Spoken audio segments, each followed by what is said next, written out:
April the 25th, 1915, men of the Australian and New Zealand Army Corps landed at Gallipoli. It was on that day the traditions of our fighting forces were born. These stories of their sons and daughters at war, we proudly dedicate to the memory of ANZAC.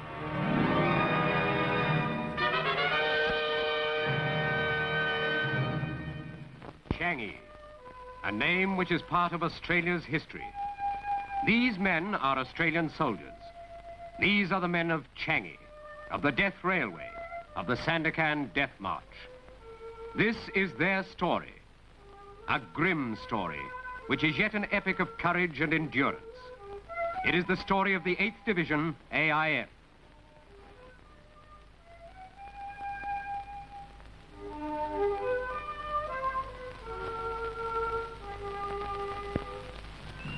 In December 1941, there was a temporary lull in Australia's war on land. The New Zealanders were still with the victorious Army of the Nile in Libya. But the 3 Australian divisions in the Middle East, the 6th, 7th, and 9th, were resting and training in Syria and Palestine after their grueling battles in Greece, Crete, Syria, and Tobruk. But while they skylarked in Palestine, war clouds were gathering in the Pacific.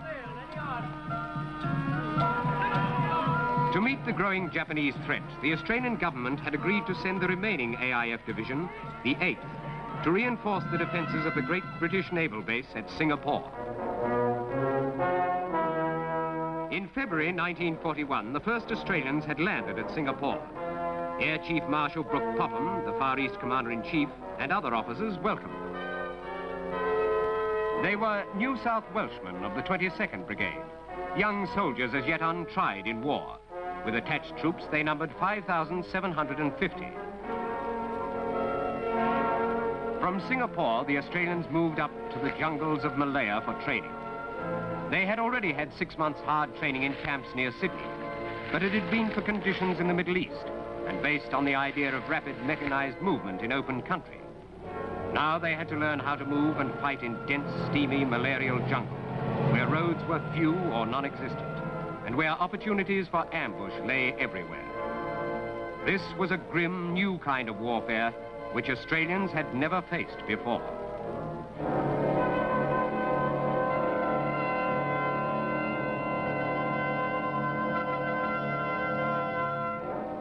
The Tommy gun was the ideal infantry weapon for close jungle fighting.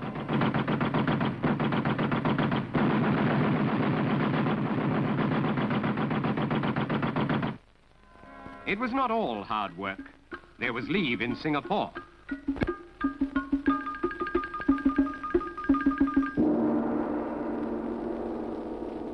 The Chinese open-air theatre was always an attraction, a far cry from King's Cross and the Riverina towns.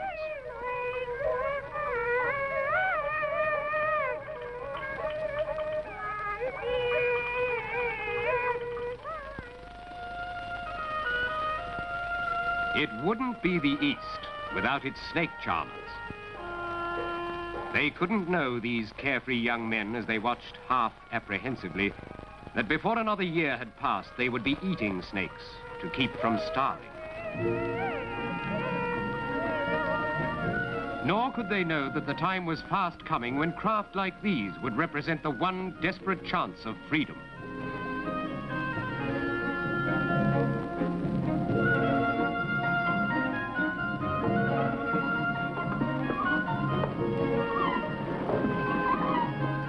War seemed far away in this peaceful setting.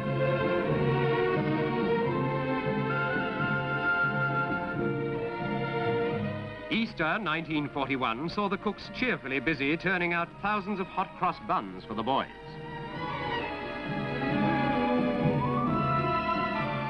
They were happy days of comradeship.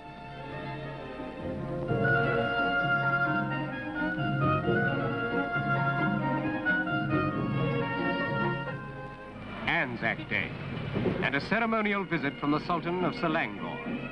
Lieutenant General Gordon Bennett, commander of the 8th Division, welcomed him.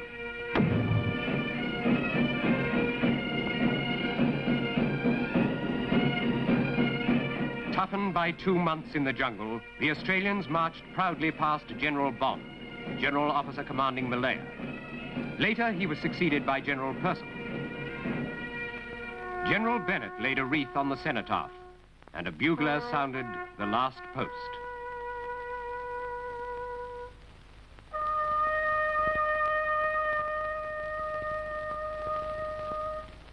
In August, the 27th Brigade, made up of Queensland, Victorian and New South Wales battalions, joined the 22nd Brigade in Malaya. The 3rd of the 8th Division's brigades, the 23rd, faced an equally grim fate in Timor, in Ambon and in Rabaul.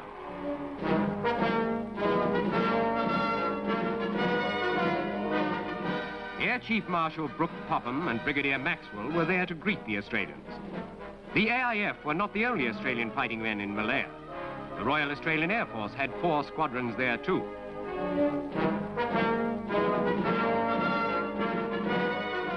Making your bed meant literally what it said in Malaya. These Indian-type beds, called charpoys, were more comfortable than they looked. But the days of such peaceful activities were fast drawing to a close.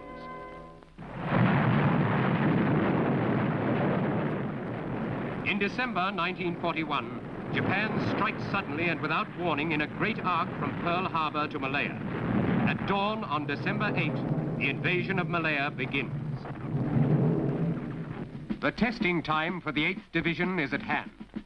But the first shock of the Japanese attack falls on the 3rd Indian Corps in northern Malaya. The Australians' task is the defense of Johore and Malacca in the south. They press on urgently with their training and preparations, for the news from the north is bad. Japan's 3-pronged thrust in Malaya is succeeding on all fronts, and the northern defenses are crumbling. Already one of the 3 divisions defending Malaya has virtually ceased to exist.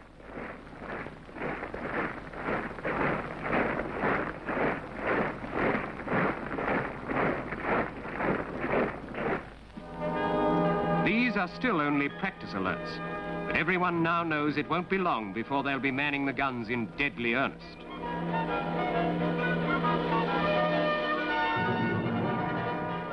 Nor will it be long before the infantry will have all their skill tested against a fanatical and cunning enemy. It's rough work for the Bren carriers. Senior officers confer while the Australians push on with their preparations to meet the attack that will soon be bursting on them through the jungle and the rubber plantations.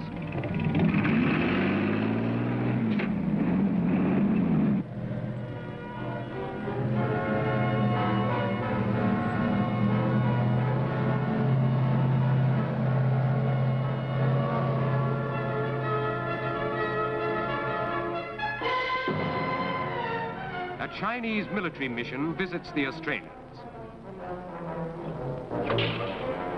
Guns and trucks need roads to move on, and there are no roads in the Malayan jungle. So the Australian sappers set to build them. Where there are no roads, rivers have their uses, and the Queensland 26th Battalion take to the water in an unfamiliar naval role.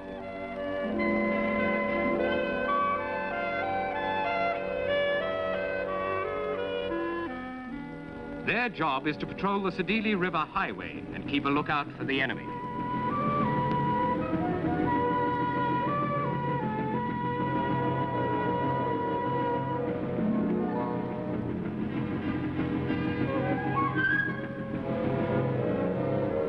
One of the unseen hazards of the jungle is malaria, and every precaution has to be taken against the mosquitoes which carry it.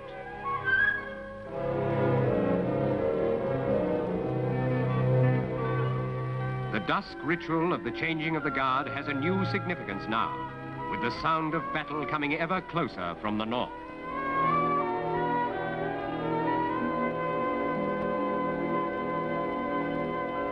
Singapore, with its teeming Asian population, the motto is business as usual. But death is overhead.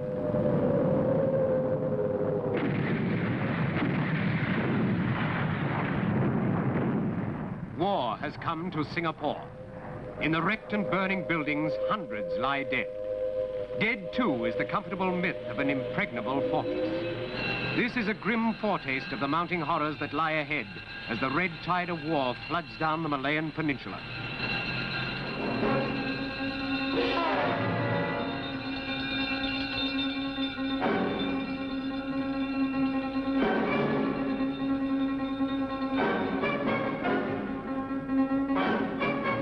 The Allied Air Force hardly survived the first 3 days of fighting. The wreckage of a Zero's victim fascinates Japanese soldiers. Hudson bombers of No. 1 Squadron, RAAF, had struck the first blow at the Japanese invaders from Kota Baru, bombing and machine gunning transports and barges as the enemy swarmed ashore. But there were only 160 Allied aircraft matched against 530 Japanese, and the Allied planes were outclassed. At the end of the first day's fighting, there were only 50 Allied aircraft fit for operations in northern Malaya.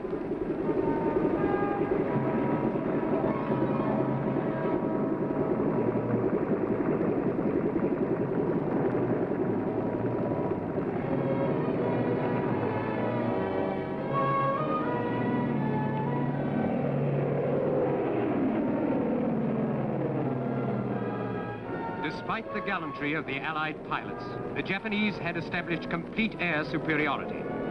By December 10, all the surviving fighters and most of the bombers had been withdrawn to Singapore.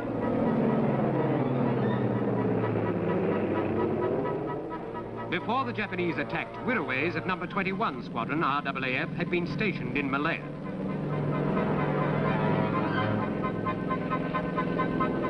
One of their pilots was Jeff Shepherd of Gordon, Sydney. Disaster at sea followed disaster in the air. The battleships Prince of Wales and Repulse were sunk by aircraft on the third invasion day.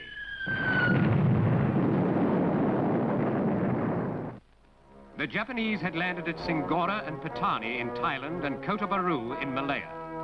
Only 2 roads led south to Singapore. The Japanese advanced 700 miles in 55 days, and the defenders fell back before them. At Gemus, Australians fought their first battle against the Japanese. And here at Muar, no less than 900 gallant Australians lost their lives in battle. Then for 13 days, they made a fighting withdrawal back to the island fortress of Singapore. On January 14, 1942, the New South Welshmen of the 2nd 30th Battalion were the first Australians to meet the Japanese soldier in battle in the Second World War. In a desperate 2-day battle, the Australians, facing odds of 3 to 1, inflicted the first defeat on the Japanese.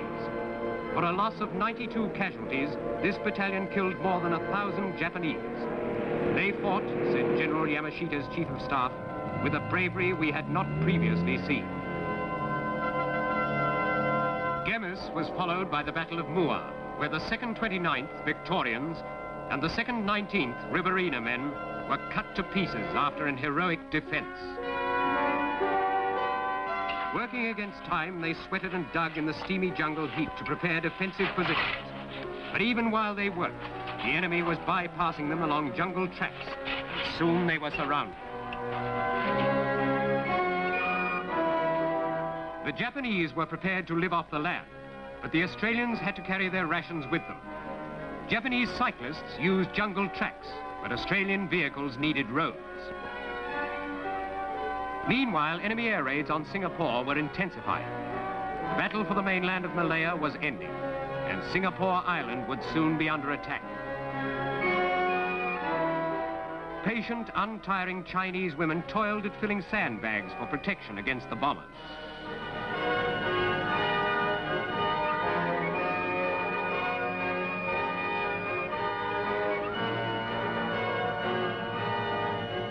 Singapore was designed to resist attack from the sea, but not from the land. A naked island, Mr. Churchill called it. While defenses were feverishly improvised along the coast, the 1 million inhabitants of Singapore City grimly prepared for an ordeal by fire.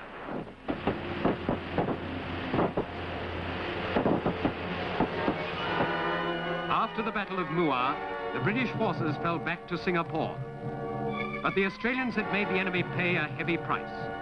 Near Bakri, 2 guns of the 2nd 4th Anti-Tank Regiment destroyed no less than 12 enemy tanks and their crews. War photographer Frank Bagnall took these graphic pictures. And now the air attacks on Singapore grow heavier as the Japanese prepare to fight their way onto the island.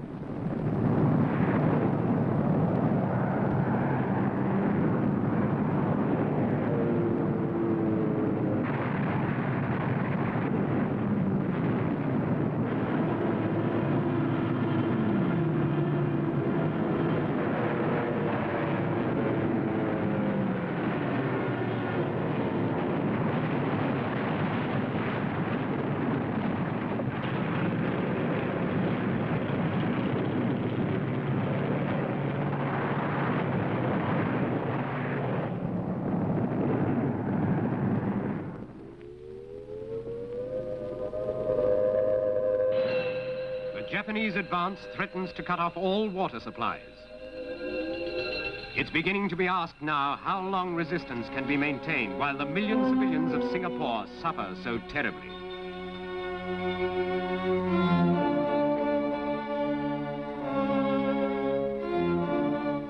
The Japanese fight their way towards the island of Singapore.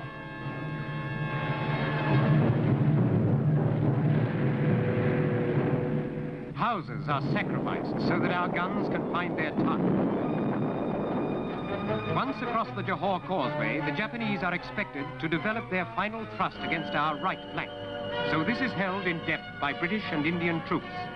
But the attack develops on our left flank, thinly manned by the Australians. The Japanese fling 2 divisions against the decimated 22nd Brigade. The Australians hold firm, but the Japanese thrust round their flanks. Desperately, the Australians resist. But the end is near. Singapore's 1 million inhabitants have now only sufficient water for 24 hours. There is no hope left. On February 15, 1942, the decision to surrender is taken. Britain has suffered her worst defeat, and Australia her greatest military disaster. Yamashita, the Tiger of Malaya, takes the British surrender from General Percival.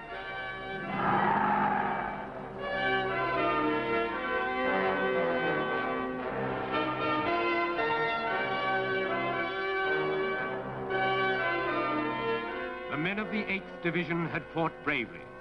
1,800 of them had laid down their lives. And now, what lies ahead?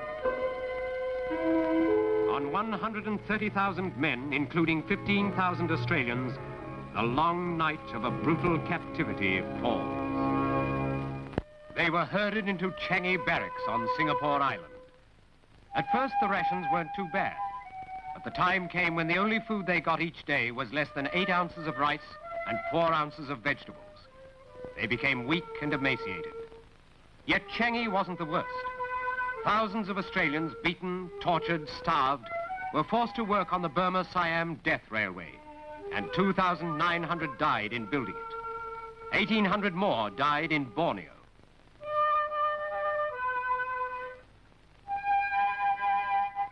It seems an innocent task and an innocuous broom, but inside the broom head is a homemade radio set.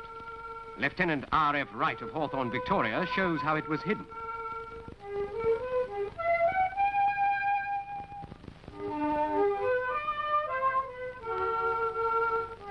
News bulletins prepared and circulated at the risk of execution were second only to food in importance in the prisoners' lives.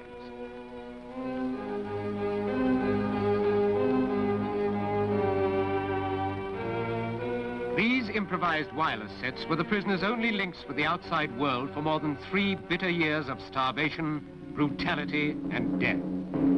The news they brought gave men hope and interest in a life which often seemed not worth clinging to.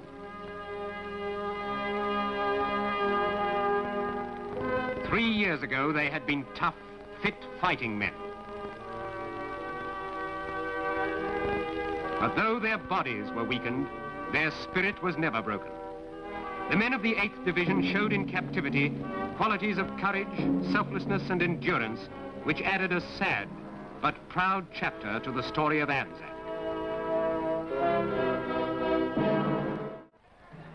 September 12, 1945, the moment for which all had longed. Japan is beaten and humbled. Admiral Lord Louis Mountbatten enters the Singapore municipal buildings to take the Japanese surrender. The British flag flies over Singapore again.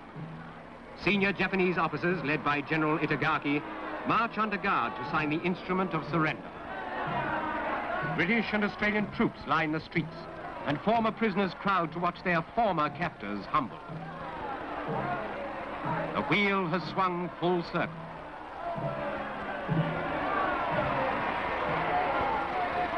An Australian, Brigadier J.D. Rogers of Victoria, leads the sullen Japanese delegates into the surrender ceremony. The rising sun has set. This is the end of the Japanese dream of empire.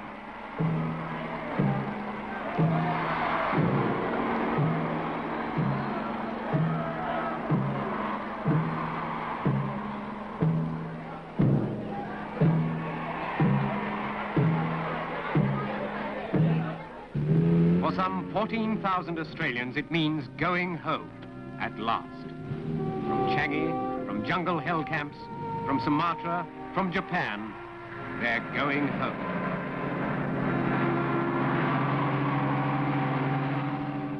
But for some, liberation comes too late, and their names are sadly added to the long roll of 7,777 Australians who died in captivity.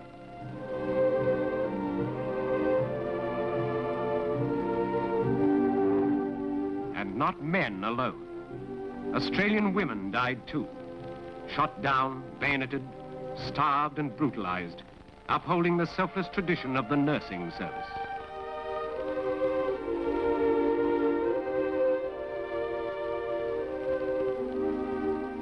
Those who survived need hospital ships and medical care. These are the men of the 8th Division who fought in Malaya, in Timor, in Ambon and Rabaul, who suffered unimaginable hardships in a terrible captivity, and who yet never forgot they were soldiers and Australians.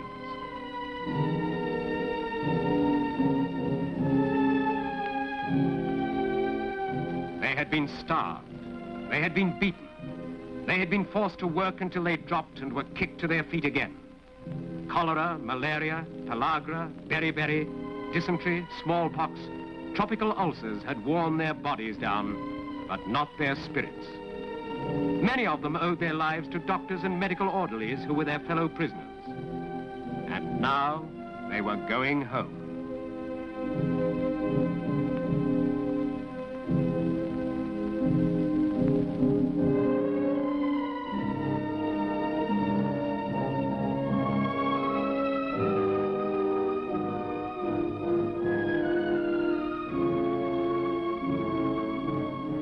The Amps, they call themselves. Only the toughest and bravest could have lived through what these men did.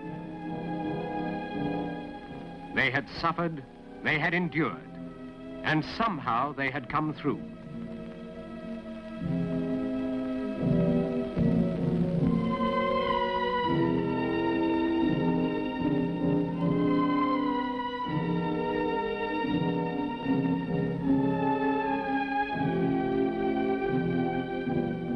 From the beginning to the end, the tradition of mateship eased the way.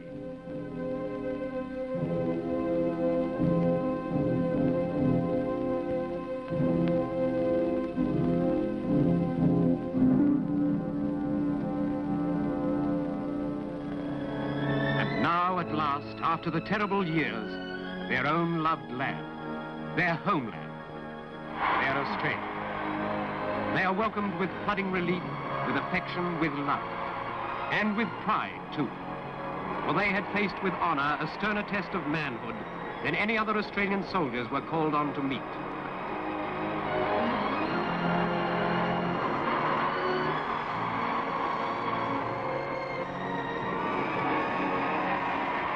It's good to be in uniform again. The long wait, the heart-wrenching anxieties are ended now. There's a future to look forward to again.